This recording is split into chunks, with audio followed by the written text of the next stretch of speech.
استاذ مصطفى بكري، واحنا في قريه الترامسه، ايه رايك في اللي احنا شايفينه؟ ميه تعبانه، الخور بيرمي على النيل يعني ربنا يعلم بيه، المدرسه واجعه. ايه تقرباتك وانت ابن البلد وابن المحافظه وابن الدايره؟ انا شايف ان الترامسه عايشه في كارثه. ايوه كارثه. طب ايه الحل؟ ومفروض كل المسؤولين يجوا هنا ينقذوا الترامسه من اللي فيها. اللي انا شفته النهارده ده مأساة حقيقيه. ناس مش عايشه بالعربي كده، لا ميه ولا شرب ولا اكل ولا شوارع ولا حاجه اللي حاصل بصراحه الناس دي مظلومه.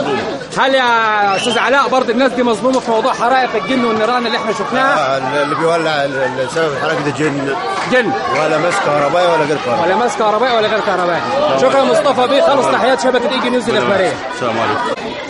عم الحاج محمد، احنا في قريه الترامسه، ايه المشاكل اللي بتواجهكم كلكم؟ عندنا مشكله المياه، عندنا صرف ري يوجد فيه مجاري وبينزل على المرشح ده جايب لنا اذى في امراض فشل الكلوي وامراض السرطانات، واكبر نسبه في الترامسه فيها امراض المتفشيه، والميه لا لون لها ولا طعم ولا ريحه الا ريحه كريهه. بالنسبه للمدارس، طيب المدارس عندنا 3 مدارس، مدرسه ابتدائي ومدرسه اعدادي ومدرسه تجاره في حته واحده. الاعداديه تهدمت، خدها المقاول ومشى وسايبها مهردمه قاعد زي ما هي.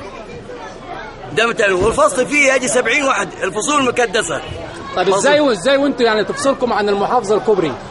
يعني تفصلكم عن محافظه زينة الكبرى، يعني قريه الترامسه اللي شفته انا النهارده شخصيا قريه معدمه ما يجيش نص كيلو.